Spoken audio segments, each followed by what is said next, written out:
Pegue sua Bíblia. Hebreus capítulo 11.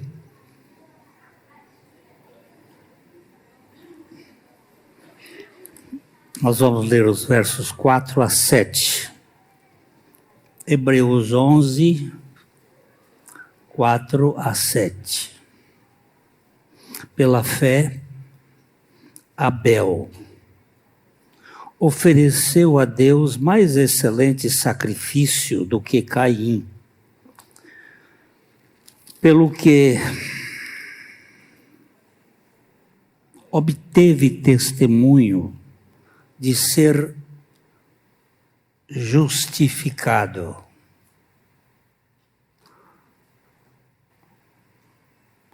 Tendo a aprovação de Deus quanto às suas ofertas. Por meio dela também, mesmo depois de morto, ainda fala. Pela fé, Enoque foi trasladado para não ver a morte. Não foi achado, porque Deus o trasladara. Pois antes de sua trasladação obteve testemunho de haver agradado a Deus. De fato, sem fé é impossível agradar a Deus, porquanto é necessário que aquele que se aproxima de Deus creia que Ele existe e que se torna galardoador dos que o buscam. Pela fé, Noé, divinamente instruído acerca dos acontecimentos que ainda não se viam, e sendo temente a Deus, aparelhou uma arca para a salvação de sua casa, pela qual condenou o mundo e se tornou herdeiro da justiça que vem da fé. Nosso Pai Celestial, nós precisamos da revelação do Teu Espírito Santo. Por isso nós clamamos aqui que fales conosco. Tu tens um povo a alcançar. Tu tens um povo a edificar. Tu tens um povo a alegrar. Então, pelo Teu Espírito, opera essa obra no coração de toda essa gente que Tu tens um propósito. E usa-nos para a Tua glória. Em nome de Jesus. Amém.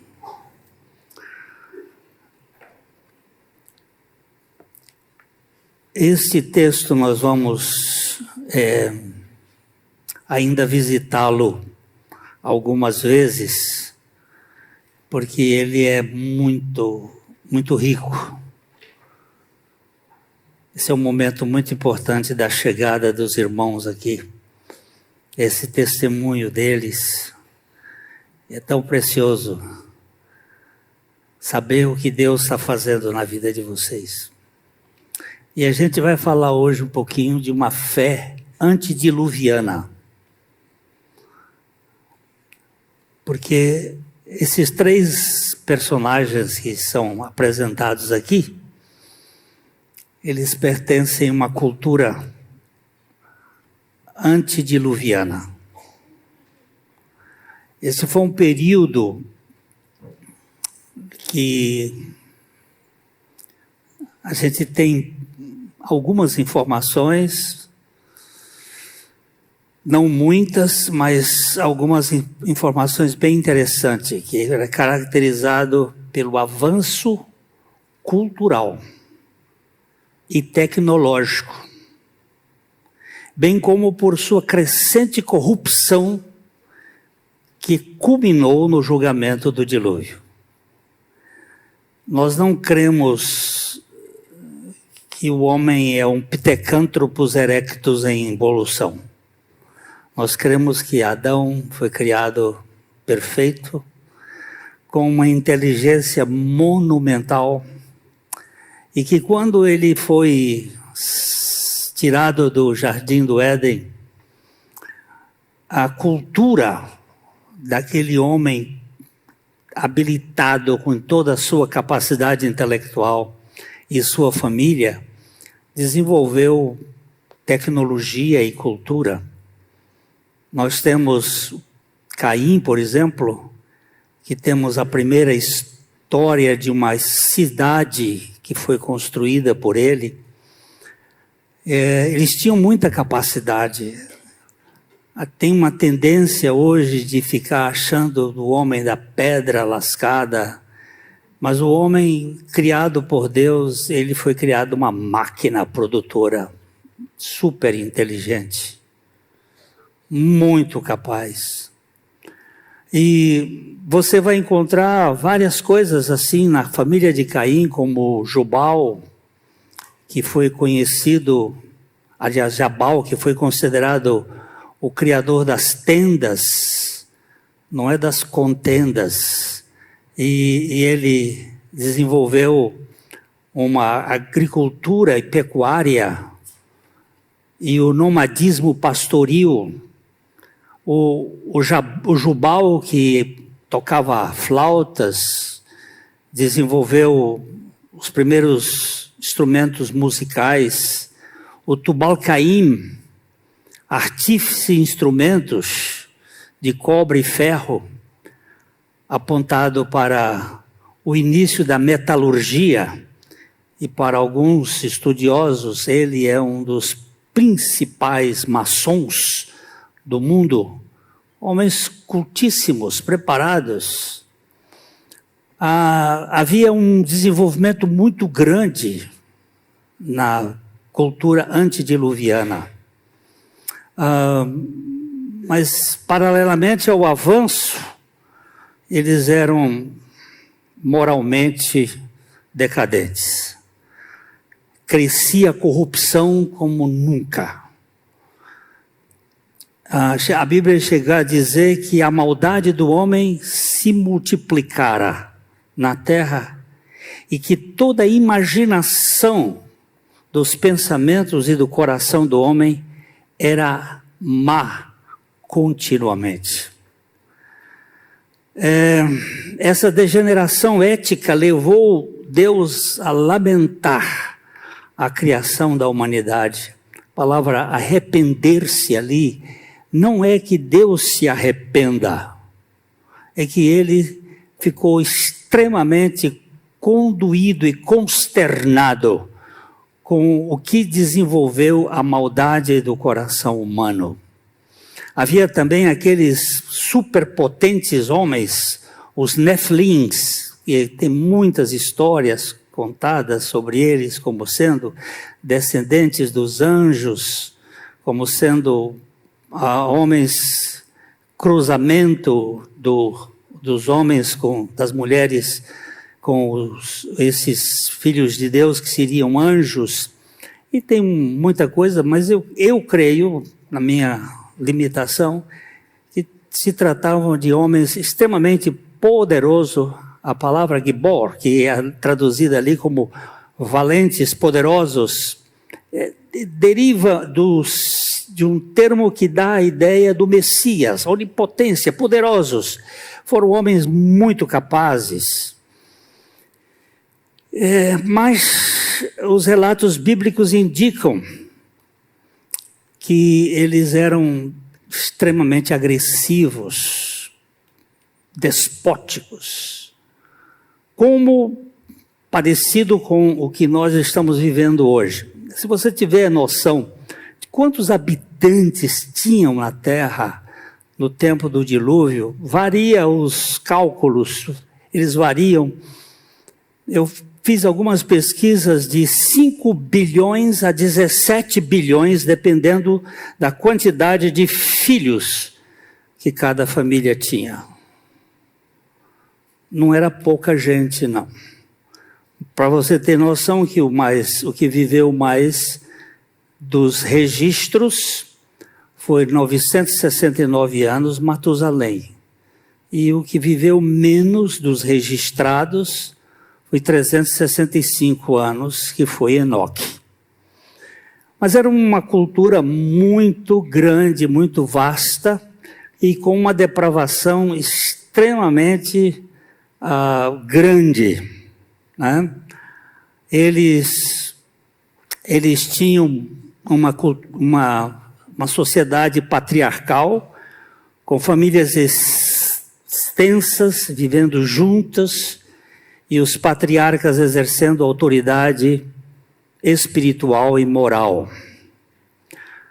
Eles tinham práticas de sacrifícios, eles invocaram pela primeira vez o nome do Senhor no nascimento de Sete, e isso aqui é que deu a ideia de uma família que surge, uma família espiritual, porque a Bíblia diz que aquele que invocar o nome do Senhor será salvo. E dessa família de Sete nós temos 10 personagens que são registrados até Noé, e Noé morre quando Abraão já tinha 56 anos. Para assim a gente ter uma noção, que a gente tem uma ideia, são 2000 anos de história antediluviana, e depois mais 500 anos Sem estava vivo, que era o último descendente de Noé.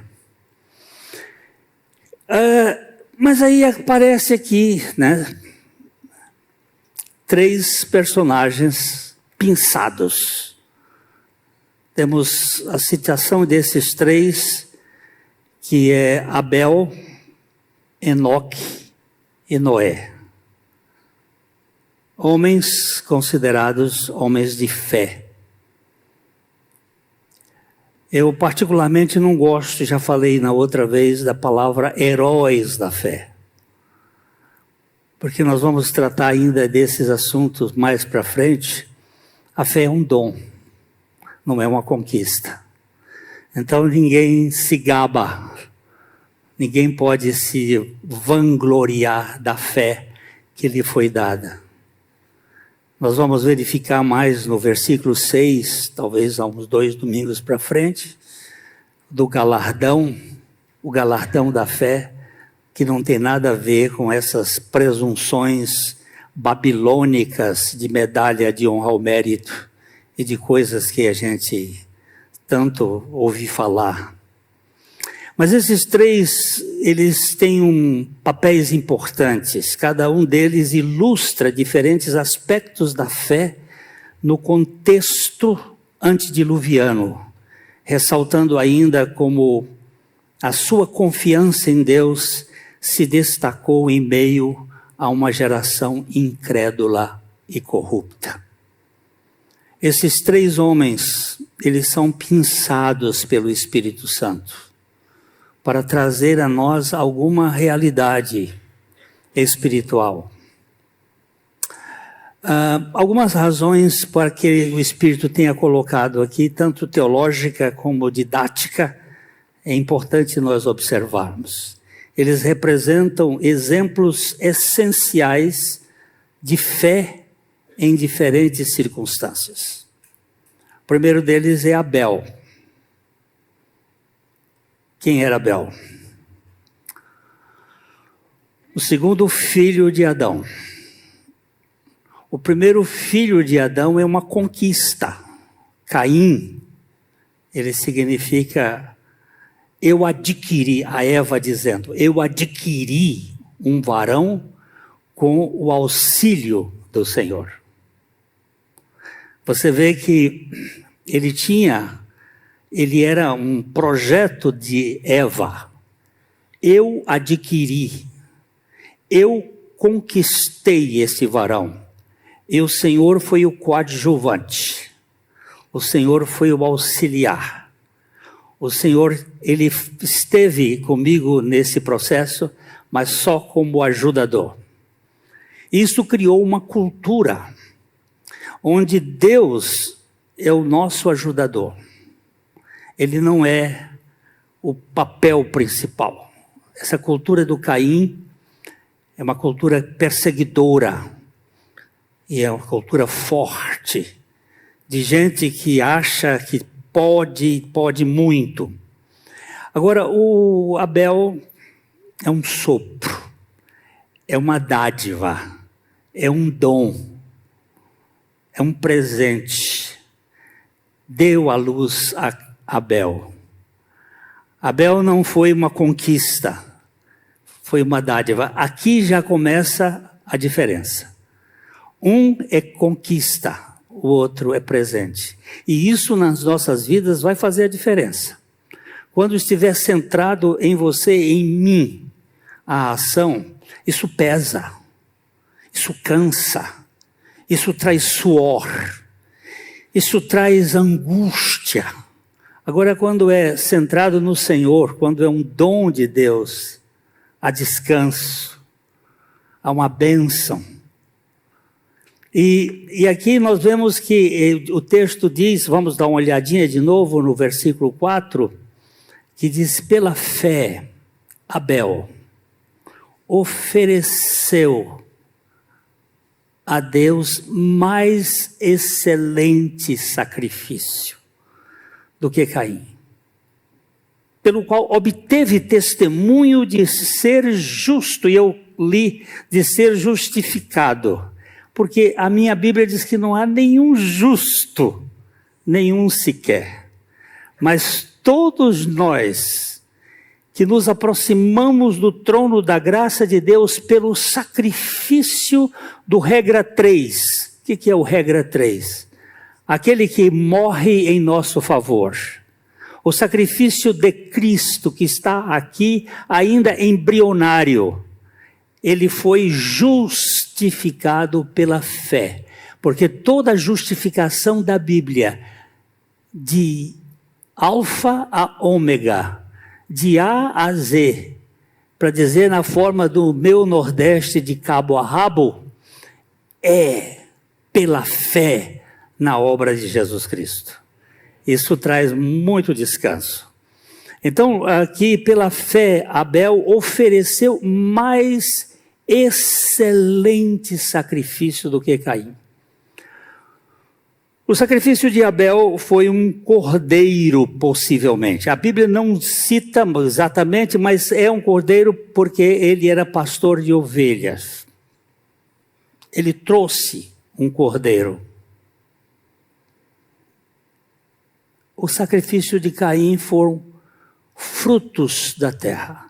Lembra-se que quando Deus castigava Adão, ou dava a sentença de Adão, ele disse: com o suor do teu rosto ganharás o teu pão. E falando de cardos e abrolhos que a terra ia produzir.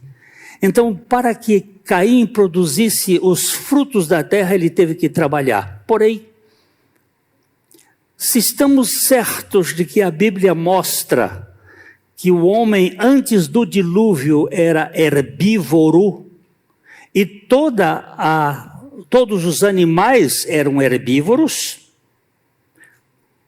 nós temos no nosso intestino um pedacinho da nossa natureza herbívora, que é o apêndice. Lembrança do tempo em que nós comíamos capim. O tempo bom. Alguns hoje acham ruim, né? Mas foi um tempo onde não havia tanta toxidez no organismo. Os animais eram herbívoros, leão não comia cordeiro, lobo não comia cordeiro, como também vai acontecer no reino milenar de Cristo. Esses animais vão andar juntos. Não vai ter disputa. Então, qual era o trabalho de Abel? O que Abel fazia? Ele passeava com as suas ovelhas lá nos regaços, levando para a pastagem. Não tinha esforço, não tinha suor, mas tinha sangue. O sacrifício dele tinha morte, porque apontava para o pecado. E o salário do pecado é a morte. A alma que pecar, essa terá que morrer.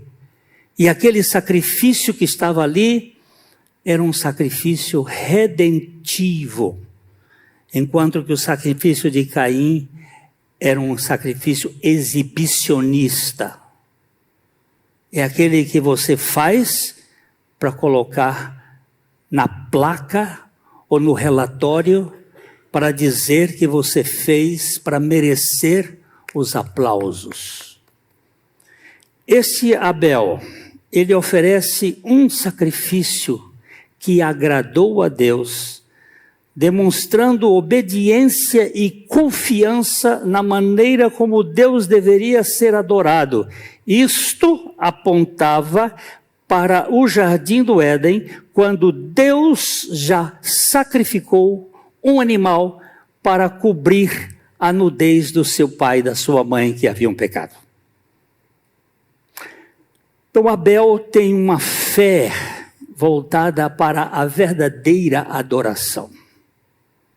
Quando nós chegamos na reunião de adoração, nós vimos com fé. Nós chegamos aqui para olhar além da ótica visível, além da audição, além da compreensão. Será que nós estamos usando o método da fé para prestar um culto a Deus de verdade? Adoração sem fé é ritual. Adoração sem fé é apenas um mecanismo, não tem expressão.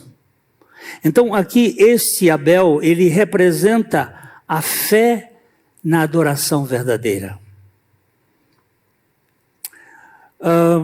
Contrasta com Caim, que ilustra a ausência de fé e o afastamento de Deus. Quando Caim matou Abel, Deus deu uma chance a Caim.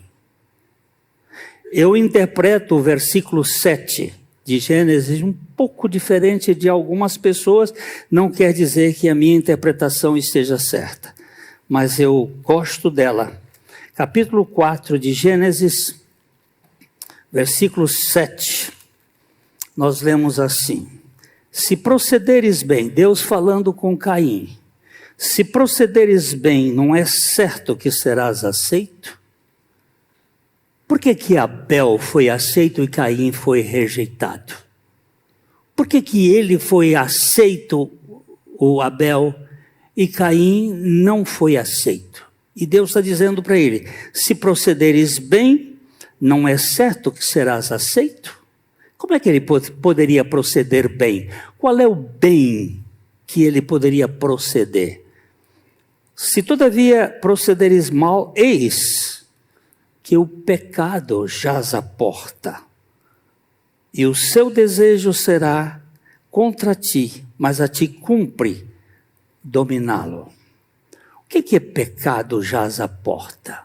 Aqui tem alguns que acham de que aqui é uma coisa muito maligna, que é o demônio, mas eu não entendo assim.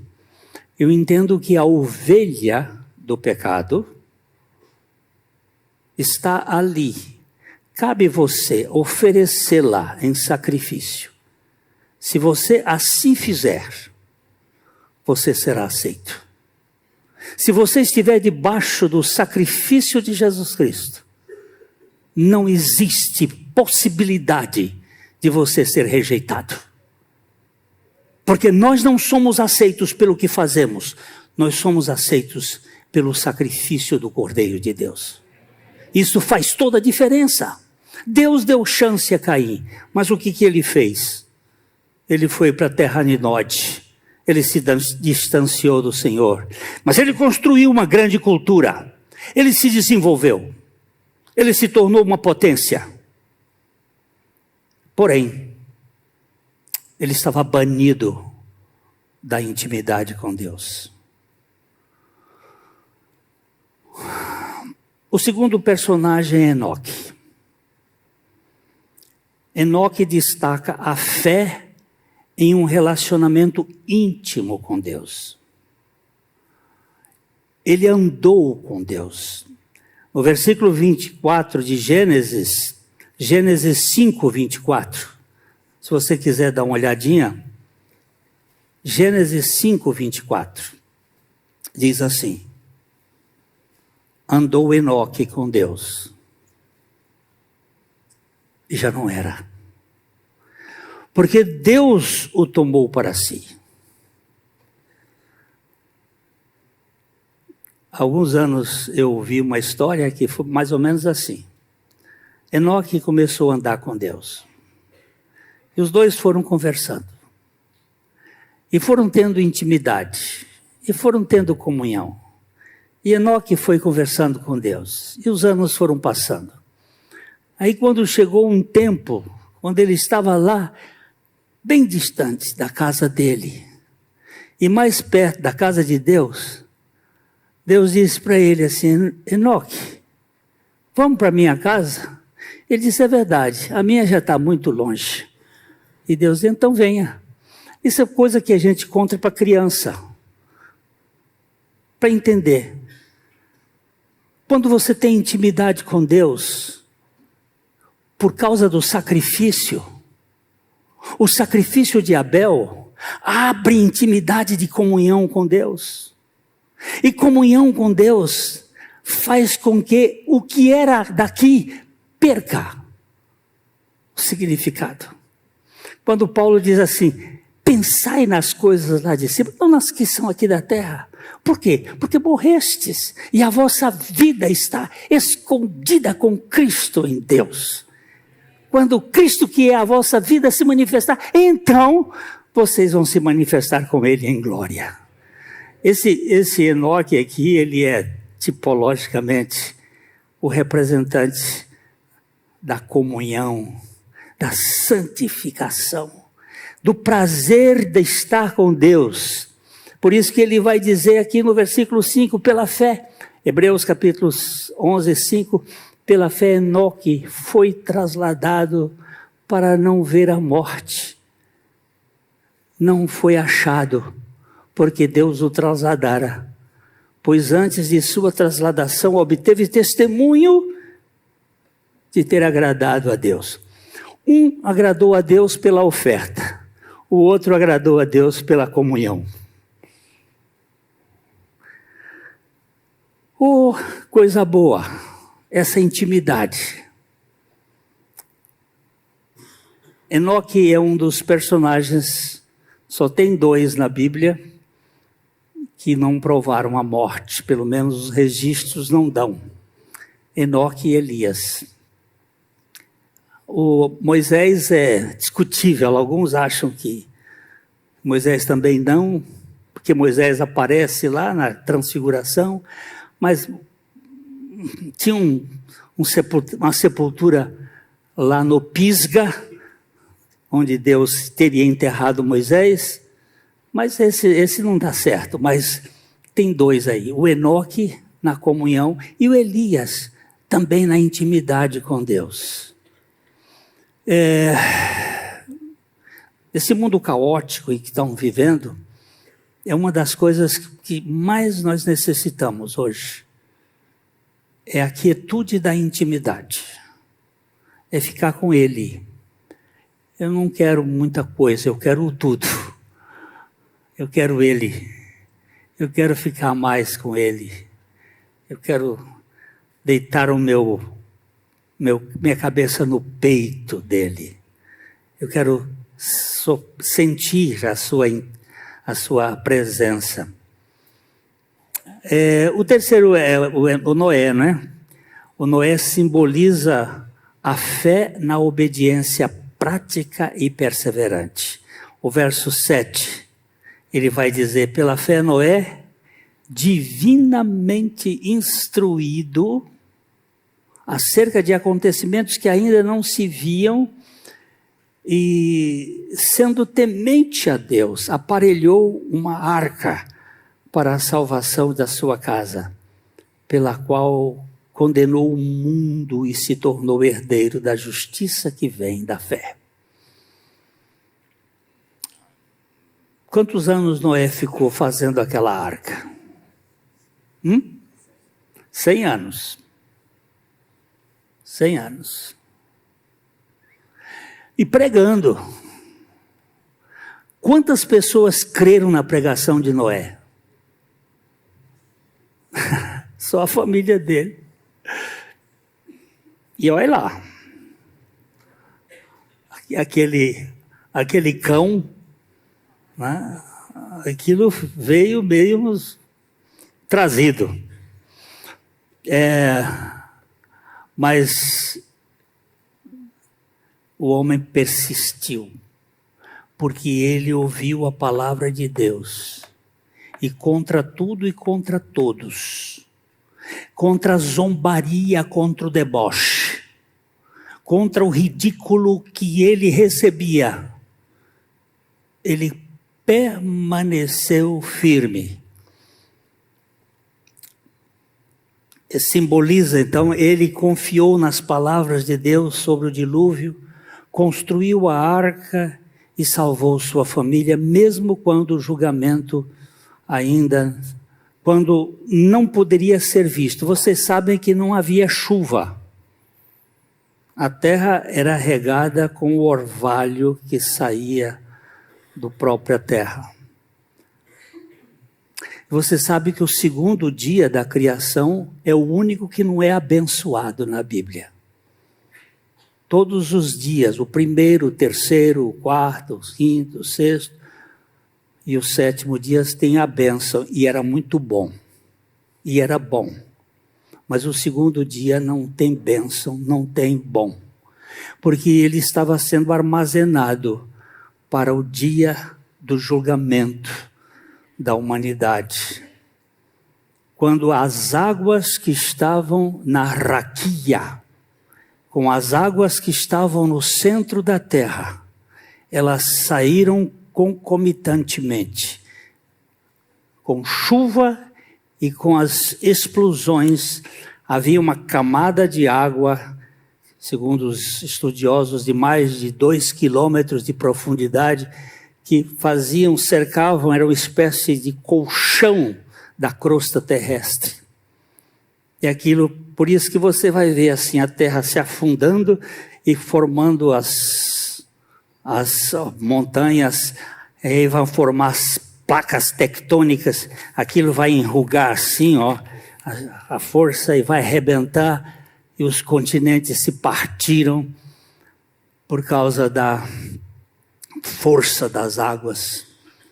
Quando eu estive aqui em Furnas, na região de Ponta Grossa, eu vi lá a saída das águas de baixo para cima. Em vez de ser por erosão, é assim. A água que veio de baixo para cima. Ela rompeu de baixo. Você vê isso lá nos Estados Unidos, aquele Grand Canyon. Ela está característica disso. Mas isto aqui é uma fé persistente. Então, esse Noé simboliza a fé na obediência prática e perseverante. Ele confiou nas palavras de Deus, que Deus havia falado. Você hoje tem uma Bíblia.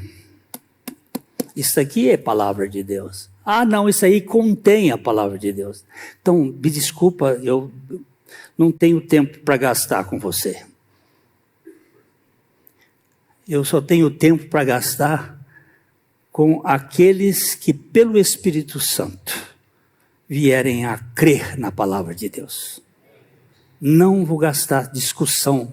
Eu não faço apologética com incrédulos estúpidos, porque a minha Bíblia diz que só o nécio pode dizer no seu coração, não há Deus. Eu não sei se você sabe o que é nécio. Alguém tem noção? Isso aqui é uma figura linda que a Bíblia vai dizer para um mentecapto. Você sabe o que significa um mentecapto? É um sujeito que não tem cabeça, que não tem cérebro, que não tem pensamento. É um estúpido. Eu não vou gastar tempo com ele. Eu só vou dizer para ele, Deus não muda e a palavra dele permanece para sempre. Mas não tenho para discutir. Uma vez chegou um professor aqui da nossa universidade, querendo discutir uns assuntos, e disse, meu filho, não Não gasta tempo comigo, não, que eu não tenho argumento para você. O que eu creio, creio. Eu não vou explicar o que não pode ser explicado.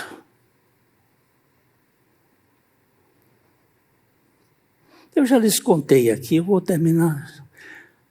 Um jovem estava paquerando a minha sobrinha. Ele era estudante de medicina aqui. Ele veio ao culto pelo domingo pela manhã e terminou, ele veio assim, disse, eu queria conversar com o senhor. Eu disse, olha, eu estou com um bocado de coisa para fazer agora, se você puder, a gente marca um dia. Aí nós marcamos. E ele veio, e ele disse, eu queria que o senhor me explicasse Deus. Eu digo, rapaz, essa tarefa é impossível para mim. Eu não consigo explicar Deus. Deus não se define. Definir é colocar fim. Ele não tem termo lógico que possa explicá-lo. Ele transcende. Ele disse, o senhor é desonesto. Eu disse, por quê? Porque o senhor vai lá na frente e fala de Deus, o senhor não sabe nem explicar o que é Deus. Eu disse, é verdade. Eu não sei. Mas 1-0 para você. Você está no 5º ano de medicina e você me explica, me diga o que é vida. Ele parou, olhou, pensou. Porque esse é um conceito que não tem explicação. Ele disse, não sei, eu digo 1-1. Estamos empatados. Eu agora estou com a bola, eu vou chutar. Eu vou lhe dar uma coisinha mais simples, o que é matéria? Aí ele, muito rapidamente, como todo aluno, assim, rápido, no bater, é energia condensada. Eu digo, o que é energia?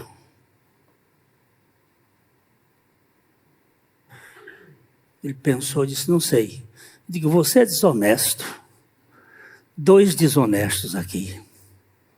E aí nós conversamos e eu perguntei para ele, houve um dia que você creu em Deus? Ele disse, houve. Muito bem. E o que foi que lhe fez descrer de Deus? Houve alguma coisa moral, não lógica, moral, que lhe fez descrer em Deus?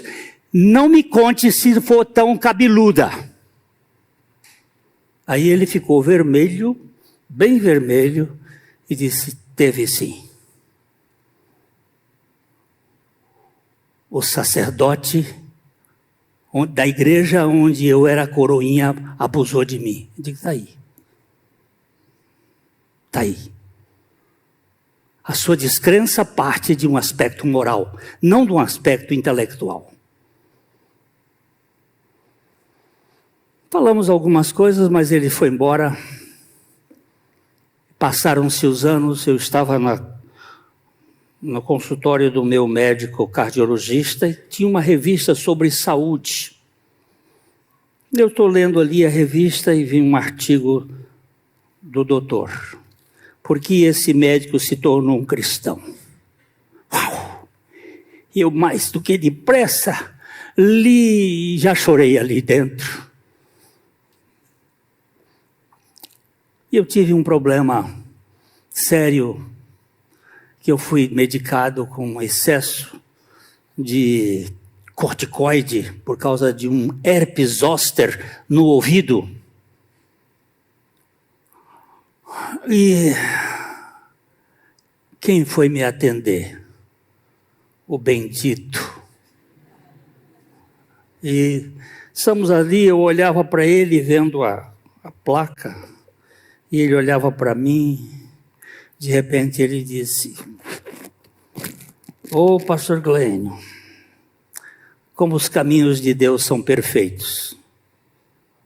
Eu disse, meu filho, Deus sabe como conquistar o coração dos homens. Tivemos um bom papo ali, o Deus que pega os indignos e salva. Lamentavelmente, nós perdemos ele no Covid. Ele foi um grande, ele atendia gente demais, acabou partindo. Mas eu certamente vou me encontrar com ele, lá na casa do meu pai. Porque o que Noé fez foi uma arca, e essa arca aponta para Jesus Cristo, o Salvador.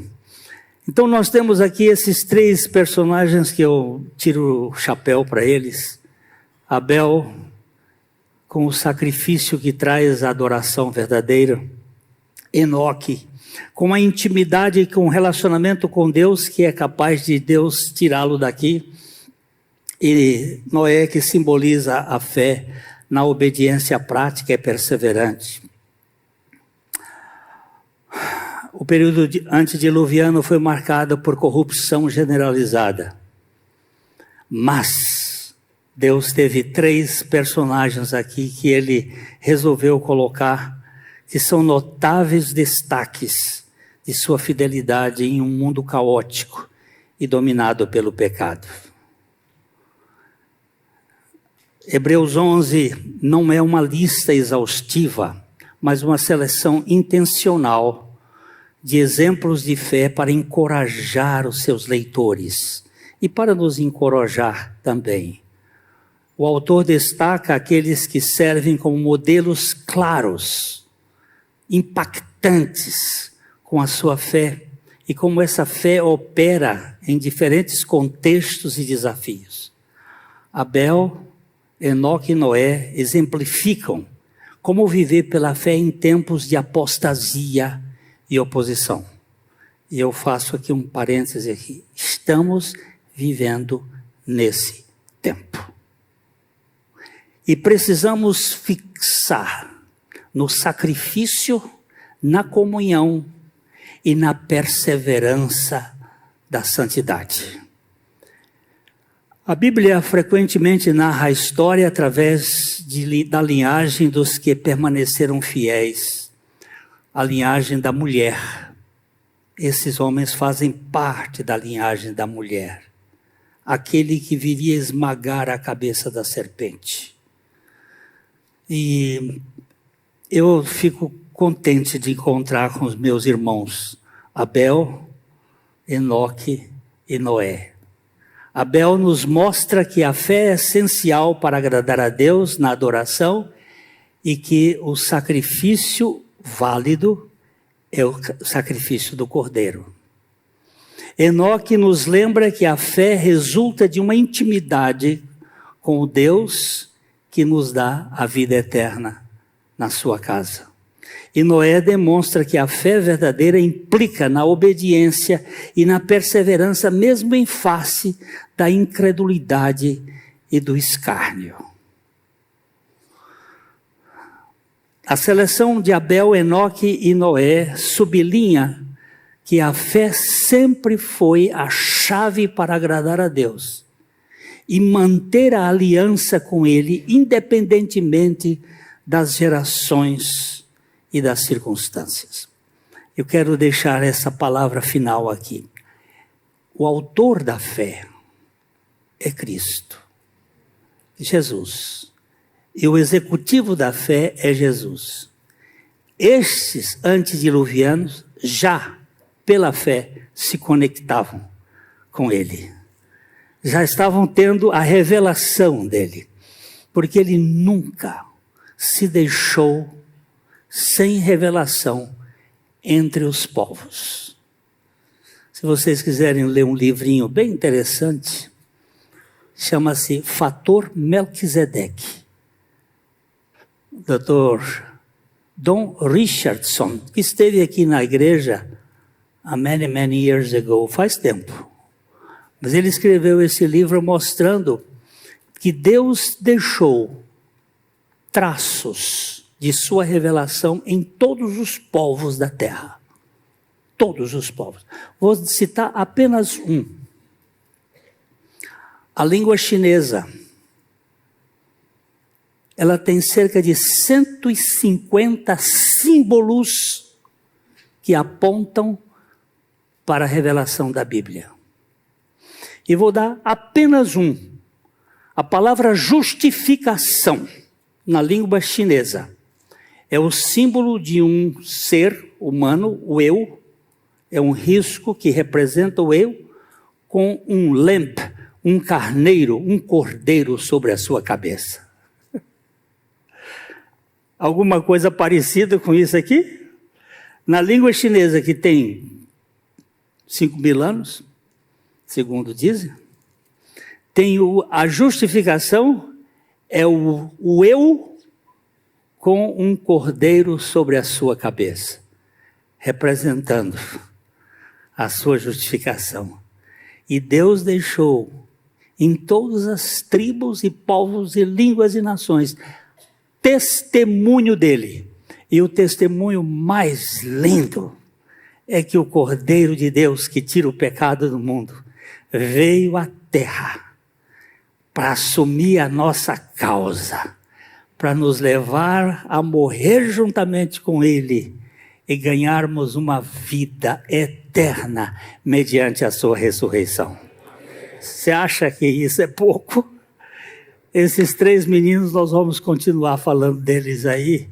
Eu queria só um dia tratar de cada um deles de per si. Tanto do Enoque, tanto do Abel, como do Enoque e como do Noé. Eles são muito preciosos. A fé dos antediluvianos é a mesma fé da pós-modernidade. Não existe diferença. Toda ela apontando para o Senhor Jesus Cristo.